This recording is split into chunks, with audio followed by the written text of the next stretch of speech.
असेल इतक्या वेळानंतर का होईना, परंतु आता प्रोटोकॉल सोडून बॅरिकेड ओलांडून स्वतः मंत्र्यांचं शिष्टमंडळ थेट आंदोलकांपर्यंत जात आहे। आता वेळ आणखीन वाया न घालवावा अशी इथे कुठेतरी भूमिका दिसते आणि जे अत्यंत महत्त्वाचं आहे। आणि त्याचबरोबर आपण दृश्य बघतोय इथे ठिया धरून बसलेले आहेत बच्चू कडू आणि त्याचबरोबर राजू शेट्टी आणि इतर नेते सुद्धा आहेत।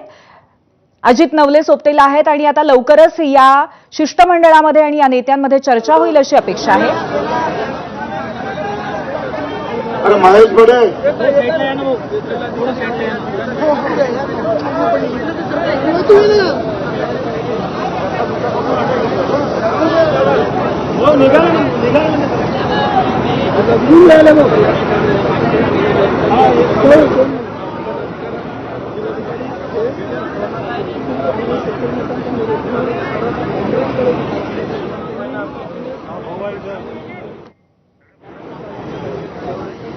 आणि याकडे आपलं लक्ष असेलच। आपल्यासोबत अनिल बोंडे जे आहेत, आपण त्यांच्याकडे पुन्हा एकदा जाऊया। अनिल, जे एक महत्त्वाचा प्रश्न आहे, आपण ऐकलत की आंदोलकांकडनं प्रतिनिधींकडनं वारंवार दडपशाहीचा आरोप आता सरकारवरती केला जातोय। 4 वाजताची वेळ पाळली नाही आणि त्यानंतर 6 वाजता जी वेळ दिली होती ती संपून गेली आणि त्यामुळे आता कुठेतरी दडपण्याचा प्रयत्न चाललाय। चर्चेबद्दल सुद्धा शंका व्यक्त केली जाते।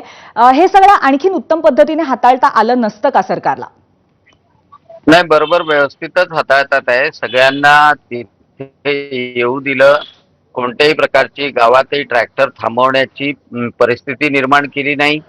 आणि आताही जे प्रतिनिधी आलेले आहे, खरं म्हणजे दोन्ही अलग अलग ठिकाणी होते, पुण्याला होते, मुंबईला होते, ते पोहोचले आणि दोन्ही बाजूनी सकारात्मक प्रतिसाद आहे।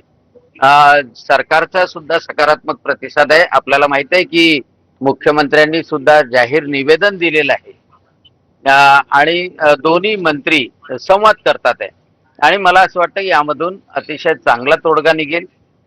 शेतकऱ्यांचं सुद्धा समाधान होईल आणि सरकार सुद्धा जे शेतकऱ्यांच्या बाजूनी आहे सातत्याने ती मदत देण्याच्या बाबतीत असो किंवा पीएम किसान निधीच्या बाबतीत असो, मुख्यमंत्री सन्मान निधीच्या बाबतीत असो, म्हणजे कुठेतरी किंवा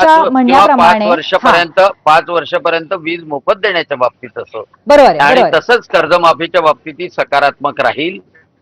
तर तुम्ही म्हणताय त्याप्रमाणे सकारात्मक पद्धतीने चर्चा होईल, तोडगा निघेल। परंतु आता या क्षणी आंदोलक गुन्हे दाखल केल्याचा आरोप करतायत, त्यामुळे कुठेतरी बोट सरकारवरती ठेवलं जात आहे या निमित्ताने।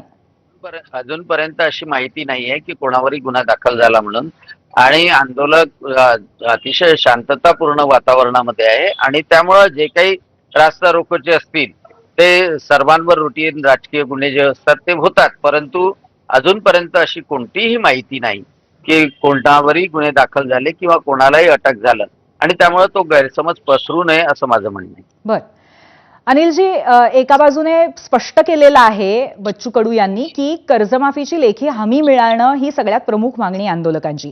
जर आत्ता या चर्चेमधनं तोडगा निघाला नाही तर मग सरकारकडे पुढे काय पर्याय असतील असं आपल्याला वाटतं? निश्चितच तोडगा निघेल आणि लेखी हमी काय, वारंवार विधानसभेमध्ये असो, विधानसभेच्या बाहेर असो, मी 5:30 वाजता टेक ऑफ घेतला, मी 6:45 वाजता लँड झालो आणि 7 वाजता या ठिकाणी आलो।